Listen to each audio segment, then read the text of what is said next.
صحابہ نے ثمامہ بن اسال جو کہ یمامہ کا سردار تھا اس کو مسجد نبوی کے ستون کے ساتھ لا کے باندھ دیا۔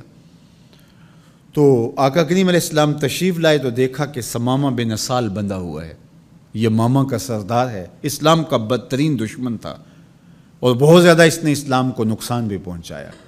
آقا کریم نے کہا کہ ثمامہ کیا حال ہے؟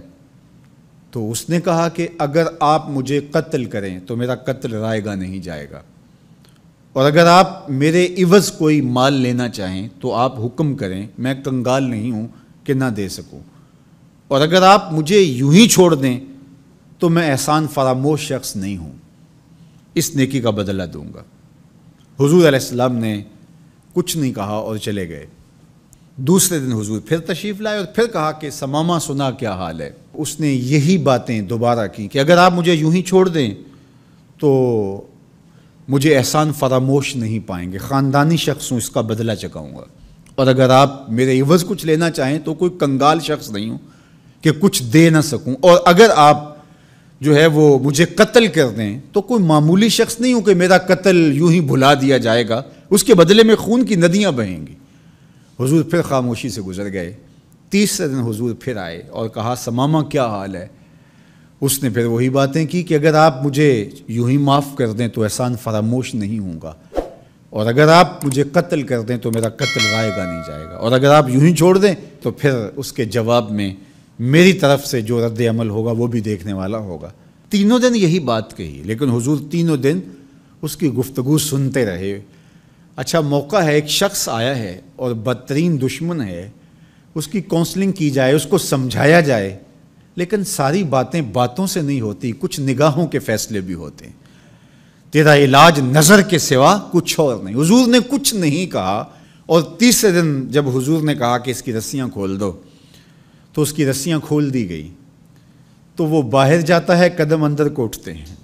حضور نے تو چھوڑ دیا، لیکن اب وہ جائے تو کہاں جائے؟ پر کاٹ کے میرے کہا صیاد نے مجھ سے، جا تجھے کشمکش دہر سے آزاد کیا۔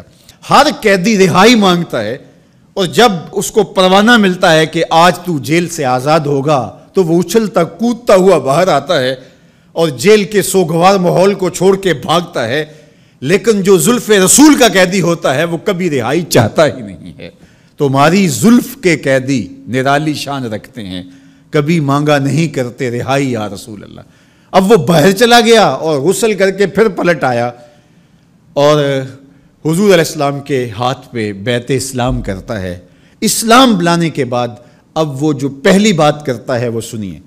وہ کہتا ہے حضور مجھے سب سے زیادہ اگر کوئی برا دین لگتا تھا تو وہ دین اسلام تھا، لیکن اب میری کیفیت قلب یہ ہے جتنا پیارا دین دین اسلام لگتا ہے کوئی اور دین ہے ہی نہیں، اور جتنے بھی دنیا پہ شہر موجود تھے مجھے شہر مدینہ ان میں سے معاذ اللہ اچھا نہیں لگتا تھا، لیکن اب میری کیفیت یہ ہے جنوں ویکھ کے اکھیاں ٹھر دیاں نے، جنوں ویکھ کے ٹھردا سینہ ہے، ربا تیری ساری خدائی وچوں بس ایک کو شہر مدینہ ہے۔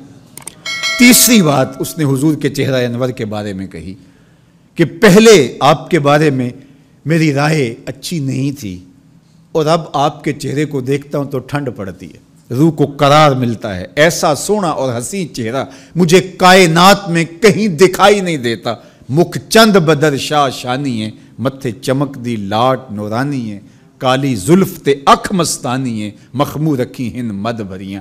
اب اسلام لانے کے بعد جو فوری تبدیلی اس نے محسوس کی اس کو بیان کیا۔ حضور کائنات میں سب سے محبوب چہرہ اگر مجھے نظر آتا ہے تو وہ آپ کا ہے۔ تو ادھر ایمان لایا اور ادھر دل میں یہ تغیر اور یہ تبدیلی پیدا ہوئی۔ تو ایمان کے ساتھ جڑی ہوئی محبت ہے، جب محبت ہوگی تو پھر ایمان ہوگا، اور اگر محبت نہیں ہے تو ایمان کی نفی کر دے گی۔ لا یؤمن احدکم حتی اکون احب الیہ من والدہ و والدہ والناس اجمعین۔ محمد کی محبت دین حق کی شرط اول ہے، اسی میں ہو اگر خامی تو سب کچھ نامکمل ہے۔ تو محبت حضور علیہ السلام کی یہ تقاضۂ دین ہے، یہ منشأ ایمان ہے۔